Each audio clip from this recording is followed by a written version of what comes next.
What's going on, guys? This is John Zakari, and today I want to talk about the recently released Final Fantasy Type-0. Final Fantasy is a storied franchise that I'm sure most of you are familiar with, but this installment changes up a lot of things from the classic Final Fantasy formula. Sure, Final Fantasy fans are going to be all over this game no matter what, but it's those who aren't fans of the series that I think should take note, as this may be the entry for you. Take it from me, I'm far from a fan of this series.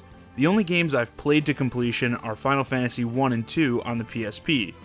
I've played some of the others, most recently Final Fantasy 13, but none have really hooked me. The standout difference for me in this game is the combat. Traditionally, Final Fantasy games utilize a turn-based system. Sure, there have been entries that deviated here and there, and the 13 series isn't quite turn-based, but most of the games have been in that sort of style. Type-0 is a much more action-oriented RPG. You move around the area freely, attacking and using magic to defeat your foes while trying to avoid and block incoming attacks. I haven't played many Final Fantasy games, but this is my favorite combat that I've experienced so far. The game is set in a large-scale war, and you take control of the members of a group of cadets known as Class 0. All of the 14 characters are available right from the get-go, each with a unique set of skills. Some are melee fighters, some use ranged weapons, and all use some sort of magic. While in combat, you have 3 characters in your party, and you can switch to control any of them on the fly. You can also set other members to reserve, so that if someone falls on the field, they can be replaced with a reserve member. Since some missions can get pretty long, you're probably going to have some members fall along the way. For this reason, it's wiser to keep all of your members leveled instead of just sticking with your favorites. This way you won't end up at an end boss fight with only a few low-level characters. Alright, let's do this.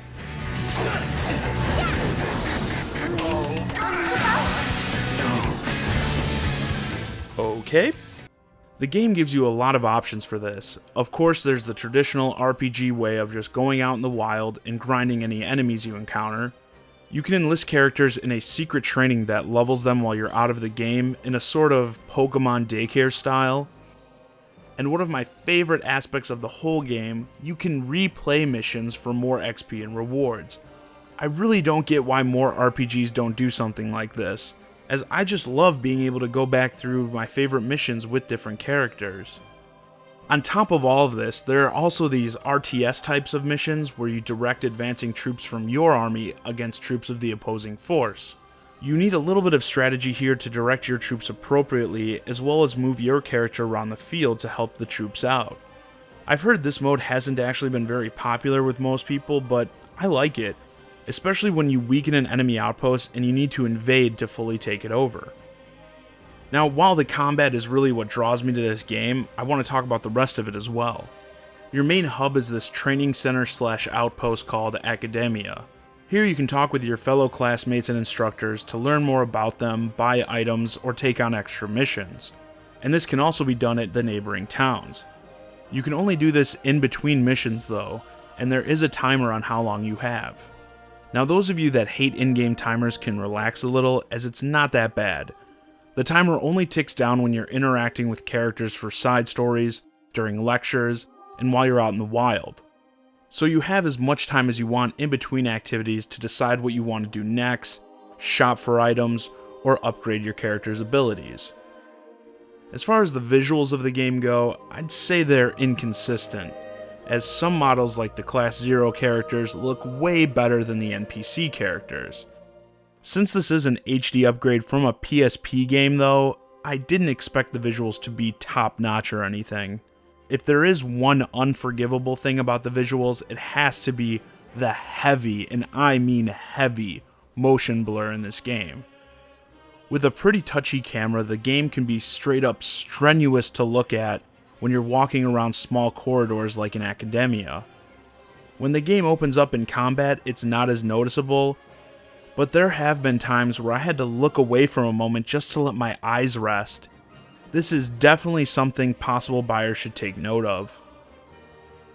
As far as the narrative goes, it's pretty meh. The whole war plot gets pretty boring and predictable. I wish the overall story focused more on the members of Class 0 throughout, as I found learning more about the main characters to be the most interesting aspects of the story. But this isn't really a game you'll want to play for the story. Like I said, it's about the combat. It's fast, fun, and the bevy of characters keeps things interesting throughout. Plus, Type-0 comes with a demo for Final Fantasy XV called Episode Duske, which looks awesome by the way. And that game will also feature action combat similar to Type-0. So who knows, if you think this game looks interesting, you might want to give it a try, even if you typically avoid JRPGs and the such. It might make you hyped for the next game, and even turn you into a fan of the series.